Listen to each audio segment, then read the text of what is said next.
बहुत बहुत धन्यवाद आप सभी को। आज हम लोग महागठबंधन इंडिया गठबंधन के लिए हम लोग प्रचार पे निकल रहे हैं और मजबूती से शानदार।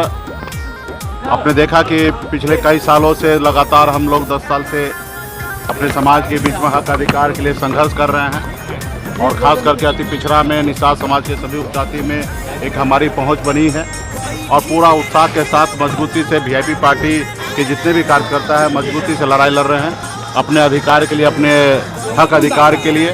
पिछले 10 साल से नरेंद्र मोदी जी की सरकार है, किसी का नहीं सुनते हैं, जो उनके मर्जी में मन आते हैं वही करते हैं। आप एक भी कोई भी व्यक्ति अपने दिल पे हाथ रख कर सोचिए कि ये देश में लोकतंत्र है या राजतंत्र है। आज देश में लोकतंत्र खत्म हो रहा है, ये ऐसा लग रहा है कि हिटलर शाही है। आप बताइए कि आप लोग कभी सुने हैं कि डायरेक्ट कोई मुख्यमंत्री को उठा के जेल में डाल दिया जाए?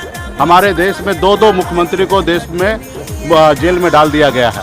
एक भी युवा को रोजगार नहीं मिल रहा है। अग्निवीर के तहत 4 साल पर रिटायरमेंट किया जा रहा है। सिर्फ 5 किलो चावल ही आज नरेंद्र मोदी जी समझ रहे हैं कि विकास है, लेकिन सिर्फ 5 किलो चावल देश में विकास नहीं है। हर एक व्यक्ति का अच्छा कपड़ा पहनने का उनका अधिकार है, उनके अच्छे बच्चे अच्छे स्कूल में जाके पढ़े उसका अधिकार है, वो बेहतर ज़िंदगी जिए वैसा अधिकार है। आप बताइए कि 5 किलो चावल में हमारे देश को सीमित रख दिया है और सोच रहे हैं कि 5 किलो चावल दे रहे हैं लोग हमें वोट देंगे।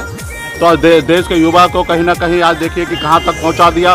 रोजगार नहीं है। उन्होंने कहा था कि हम आएंगे और हर साल 2 करोड़ युवा को रोजगार देंगे। आप बताइए कि साल में 2 लाख भी नौकरी मिला क्या? अगर 2 लाख भी मिल जाता तो आज 10 साल हुआ तो 20 लाख नौकरी मिलता। यहाँ 20 करोड़ की बात कर रहे थे। तो मोदी जी कहीं पे भी नहीं है। आज हम लोग क्या मांग कर रहे थे कि निषाद समाज को आरक्षण दीजिए, क्योंकि बरसों से हमारा समाज बहुत पिछड़ा है, गरीब है, कुचला हुआ है। आज बंगाल में निषाद को आरक्षण मिल रहा है, दिल्ली में निषाद को आरक्षण मिल रहा है, तो बिहार में क्यों नहीं? जब देश एक है, संविधान एक है, तो हमारे साथ भेदभाव क्यों? और आपने कई बार आपने वादा किया कि हाँ हम आपका काम करेंगे।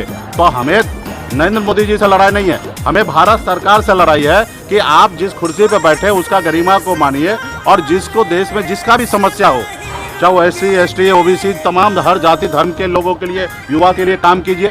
आप नफरत की राजनीति करते हैं, धर्म की राजनीति करते हैं। कि कोई फर्क नहीं पड़ेगा आने जाने से। ठीक है, वो आज तानाशाह के जैसे जिंदगी जी रहे हैं, वो कोई फर्क नहीं, उनको लगता है कैसा नहीं पड़ेगा। ये देश में हिटलर भी नहीं रहा इस दुनिया में, तो अभी उनके पास इतना शक्ति है, जो चीज़ नहीं करना चाहिए वो कर रहे हैं। हम लोग कभी कल्पना भी नहीं कर सकते हैं कि सत्ता पावर में आके ऐसे पावर को दुरुपयोग करना चाहिए। आज उनके पास है, पैसा है, धन बल है, ताकत है, ED CBI है, जिनके मर्जी फर्जी केस बना के उनको जेल में डाल देना। आप बताइए, हिंदूवादी राजनीति करते हैं, हिंदू कहते हैं और गौमांस कंपनी से पैसा 250 करोड़ रुपया चंदा लिया।